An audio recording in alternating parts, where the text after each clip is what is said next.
All right, today we're gabbing with Meredith Marks, star of The Real Housewives of Salt Lake City, which returns for season 6 on Wednesday, September 16th. Meredith, it is always great to get some time with you. I know you are a busy woman as always, but especially right now with the DJ career going strong. How are you? How are you doing today? I'm doing great, and I'm happy to be here with you and excited to chat a little. Yeah. So before we get into the season and the premiere, which I watched this morning, I feel like you seem to be having so much fun with the DJing. I mentioned that at the top, but like it just feels like you're enjoying yourself. People are eating it up. You're packing venues with this endeavor. Are you having as much fun as it seems you are? I really am. It's crazy. I mean, I did not when I went down this path, I thought I was just like doing some stuff for pride, and I didn't really know where it would all land, but Yeah. I'm thrilled. It's been just so fun. Let's jump into the season because I watched the premiere this morning and I was one of those people who last season I didn't love you and Mary not being close anymore. It felt like I like you better together. And you hugged it out at the reunion. And I'm curious, after that, going into filming for this year, where were you mentally in terms of feeling like, okay, we can genuinely move forward together and kind of rebuild the friendship? Yeah, well, I agree with you. I didn't like where Mary and I were either. And it was, a difficult situation because I didn't really understand why she reacted the way she reacted, but I also didn't have any clue of what was going on in her life. Yeah. And so it's hard to support and respond in appropriate ways when you're unaware of something. So I mean, I do wish that I had known because I feel like I probably would have handled things a bit differently. Well, I don't feel like I know I would have handled things a bit differently. So that right there, I think shifted the dynamic just a little bit going into this year, Hmm. because I did have an awareness and an understanding. And so I think we were in a just much better place. Yeah, that's good to hear. And yeah, it's like you can't you could only fill in the blank so much without knowing what was going on last year. I think I think once you saw that at the reunion, once you were aware of that, it was very clear that it would have gone differently. And obviously, you and Angie have had your issues over the years, and her and Angie were very good friends last season. Going into this season, they're still very good friends. It doesn't seem like that continues. It falls apart at some point. But did Mary's friendship with Angie impact your friendship with her at all, or is that a totally separate thing in your mind? Not from my standpoint, there were times where I thought, oh, maybe Angie's saying things to Mary that are inciting her against me. But I actually think that was someone else who did that, not Or Angie. who do you think it was? Hmm, I'll hold that to myself for the time being. Okay. Okay. I guess what about the inverse of that? Because obviously, Lisa and Angie used to be great friends. Their fallout will continue this season, but you and Lisa have gotten back, thankfully, to a much better spot. You're very close again. And I guess I'm not sure if you even want to become better friends with Angie or more than just coexist with her, but do Angie and Lisa's issues prevent you from moving forward at all with Angie as well? Or are you content with like your spot with Angie?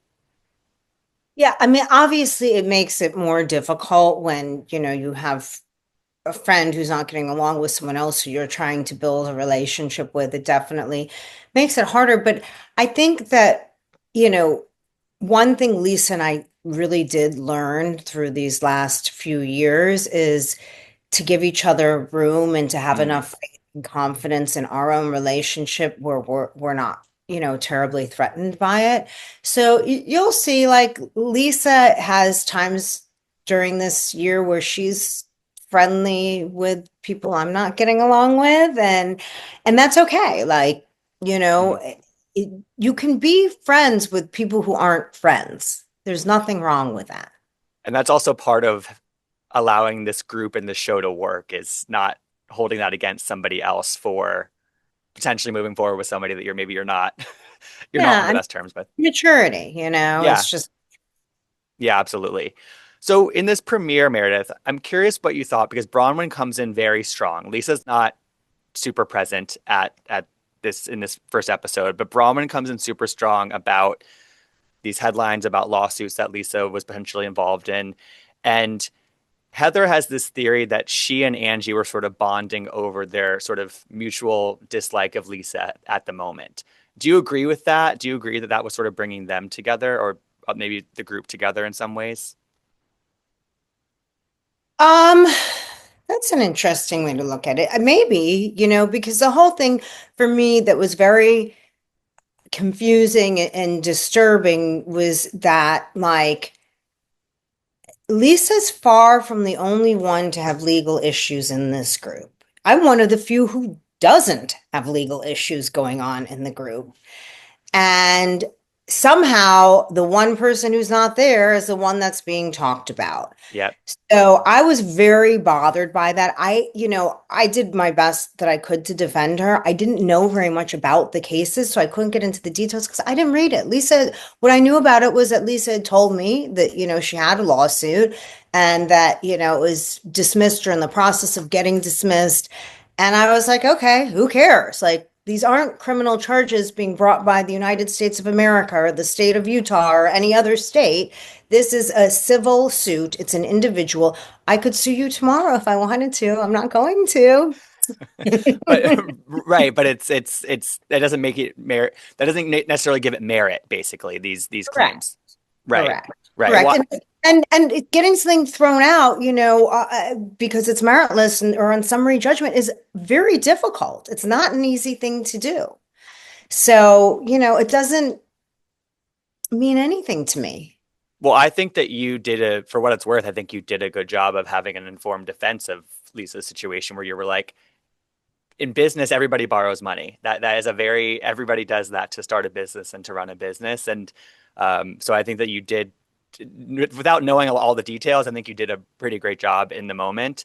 But in the scene, there's an ill-conceived analogy. I'm not going to say that maybe the details for so people can watch the episode, but somebody compares what Lisa's going through to one Jen Shaw, and it's obviously that was never going to land, that sort of analogy. I'm bringing that up, um, and it kind of gets back to this question for me, Meredith, of like, should we even be talking about Jen at this point on the show? Like, why are we still even bringing her up? What do you think about that idea? Because Heather sort of gets at that a little bit. Well, I do think it's kind of strange that, she hasn't been with us for a couple of years and we're still going back there. But, everyone is a result of their own experiences. And that is, maybe someone has a reason to go back there. But to equate a civil lawsuit to criminal charges, it's just they're two totally different things. It made no sense to me. I didn't even get it. I'm like, what do you mean? These are not criminal charges. Right. So I don't know. I didn't really get why we were even talking about Jen in that moment. It made It no felt like it sense. was apples and oranges a little bit. It wasn't. Yeah, Yeah. and again, like to your point, why are we talking about it? Like, leave her alone. She's not a part of this right now, and this has nothing to do with that. We're two Hmm. very different things. Do you have any opinion on whether she should come back to the show or not when her time's done, or are you just sort of letting the winds Not blow? up to me. It's Yeah. not up to me. So I don't have an opinion on it. Okay. Okay. The other interesting dynamic, Meredith, that was making me laugh in this episode is you and Brittany. And it's she thought that you were better friends than you were, or that you thought that you guys were. You're like, how many times we spoke on the phone, and I think it was two times, I believe, was the correct answer. Um, and it's interesting because she's coming in like really defending Lisa very strongly, it like very intensely. Where do you think that was coming from? Oh no, I mean I liked it. I was happy she was defending Lisa. That was the best part about Brittany. But I don't really know. She's kind of all over the place. I mean, I feel like she just blows with the wind, and I guess the wind was blowing in Lisa's direction in that moment. I don't know, really. I don't understand her. I don't. And she also was claiming that to feel betrayed by you. Do you understand why she was feeling that way? Because I couldn't really understand it. Um, No, if anything, it should be me who has those feelings towards her. I was just trying to move on Yeah, and space, and she's done a lot of things that don't sit well with me.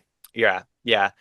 For you, Meredith, when you think about this group and this filming for the season, what is a relationship or a friendship that maybe changes the most for you? That sort of goes from bad to good or good to or bad to good. Um, what's something that changes a lot in the dynamic that you're involved in? I don't think I want to answer that because I feel like I'm going to give too much away. Okay, is it maybe an unexpected something? I think there are a lot of unexpecteds, and I think there's going to be a lot of truths that are told. Okay, okay. Well, you know what? Come at me with lies if you don't want me to tell the truth. Okay, there we go. And I feel like, I think about the run of the show in general, and it's always been you guys have always delivered amazing seasons, but I think the last two seasons in particular so have sort of the sort of share of the zeitgeist that Real Housewives of Salt Lake City has kind of usurped in the past 2 years is really incredible, and I think it's kind of leveled up. And um, I'm curious, as somebody who's in it, been in it from the beginning, what do you think fuels your group? What do you think fuels it? Is it a mentality about filming? Is it just sort of the nature of this combination of women? Is it something else, like your ability to move forward? What is it that just nobody does it like Salt Lake City, is what I'm trying to say. Yeah, I'd like to say I know what the secret sauce is because then we could kind of just replicate it all Yep. over. Um, I think that we are all genuinely wired very, very differently. And we could all hear the same exact thing with the same delivery from the same person, and it would elicit a completely different reaction from each of us. And I think that's what creates so much drama because we just don't view the world in the same way. Hmm. Absolutely. And your backgrounds are so different. What keeps you fueled with this show? Like, what's your favorite part about doing this? What keeps you wanting to do it year after year? I mean, my favorite part about the show is directly about the show is I use it as a point of introspection, to kind of look closer to myself and Hmm. see how I'm reacting, see how people perceive the things I do. And it's almost like a study on human behavior to me, which is and my own, That's why I and my like it. relationships and my marriage and my dynamics with the women, with my children. So to me, that's very, very interesting on a more like superficial level. I like that I'm able to, talk about the causes that I care about, that I can walk away hoping that maybe I made the smallest, difference to make this world slightly, slightly, slightly better for somebody out there, and to be able to promote my businesses, those are all amazing perks. But like on the deeper level, it's about introspection. Yeah, and I think that that's also, I mean, that's why I like watching the show. I think it is a study in human behavior. I think that I think a lot of smart people watch Real Housewives, and I think that that is why. It tells us a lot about ourselves, and so I'm happy that you're able to take some of that as well. Um, I did want to quickly ask you, Meredith, about Next Gen NYC because I loved that show. I loved that first season of that show. And obviously, the Marks family was heavily involved. And one of the things that I really liked about that was, you know, obviously the Marks family, Riley and Candy, and the Biermans and Kim Zolciak. It really kind of equated like reality TV almost as like a family business, like in the same way that any of the other families that existed on that show had family businesses. And I really liked that. I thought it was a really cool insight into how your family works and maybe what Riley and Brooks and Ariana have learned from their mothers. I'm curious how that experience was for your family from your perspective. Like how did that go? I mean, it was for me so like light and fun because it's not my drama. You know what I'm Yeah, saying? I mean, other than at the end, other than I shouldn't say that was light and fun. That was really intense. That last it scene was. with Brooks and me, and so that was not so light. But I That was liked seeing that I though. I thought cried that was every time nice. I watched it I'm again. sure, I but I cried thought that again. that was. I think that it was a really affecting scene though, and I think that it was. really insightful into your relationship in a special way. Yeah, and I think that it's nice because we were able to show a very different side of me and my family, and I also think that the whole cast as a group are pretty amazing. You've got really great people on there with, interesting different backgrounds and interesting futures, and they're so young. It's incredible, like to see all this evolving at this age and how they handled everything. I mean, look, the housewives could take a lesson from the kids on conflict and resolution and moving on. We move on, but if you haven't noticed, there's a lot of grudges being held still. We do move on, we do, but it's not in a real clean manner. Whereas I feel like they addressed issues, and if they were legitimately put to rest, they really moved on, and it was pretty impressive. Absolutely, and I think some of the issues they were dealing with felt like beyond their years too. Like especially the thing like involving Riley, and Brooks was there for her obviously in that situation, but that was a difficult situation to navigate, and they were doing it expertly. It really, I was impressed. I was too. I mean, really, I think, like I said, we could take a lot of lessons. Right. So Meredith, when you think about season six, you know what goes on. You know how it all went down, and you know how the first five went down. How does this compare to the first five? What sets season six apart from your first five go rounds? I think what sets it apart for me is that I've been around the block several times now.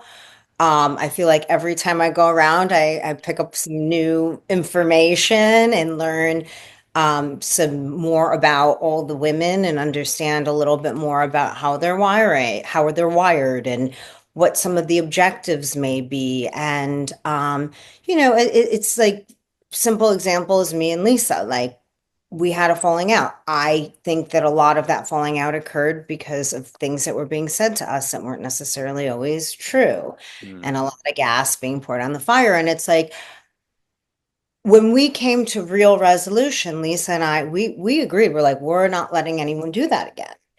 And you'll see people make a lot of attempts, because I think they don't like us together. I think we're too strong together, and it's too powerful. So sorry. I'm not going to argue with that. I think that's pretty well pretty well put, Meredith. Well, I really appreciate getting some time with you. You're a very busy woman, and I was happy to see you at the Direct TV party as well. That was a very fun night. And again, have fun at the watch party tonight. I know it's very intense when the show airs, so just keep your head above water during this whole time. You know what? It's like when you've listened to the lies over and over year after year. I mean, let's be real. This, like you said, it's season six. After 5 years of seeing these women go after me with what turns out to be lies every single time, it's hard to let it get to you so much now. I think it gets easier. We'll see. Let's circle back when I'm actually watching. Let's circle back when you're actually watching. But in some ways, it's like there's like some scar tissue there, and they can't penetrate that again. Exactly. You get tougher. Your skin just gets thicker and thicker, and and you make a choice as to who you want to, allow into your emotional space. Absolutely, absolutely. Well, Meredith, I really appreciate it. It's great to see you, and have fun tonight. Thank you so much, and I Yeah, wish we were to be there. I know, I know. Next time, next time. Well, There's have always a fun. next time. Kiss Yeah. to mama. Thank you. I will. Bye, Meredith. Thanks so much. I want to gab.